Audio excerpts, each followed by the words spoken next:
Meaning of gasbag. Gasbag. Gasbag. Gasbag. Gasbag.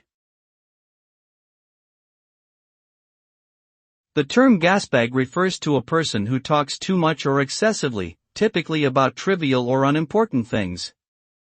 Such a person often lacks substance and insight in their speech, and their talk may be considered boring or irritating.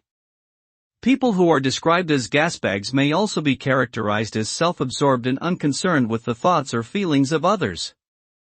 Overall, a gasbag is someone who wastes time with meaningless chatter and contributes little to meaningful conversations. It's important to note that using this term to describe someone may be considered rude or disrespectful.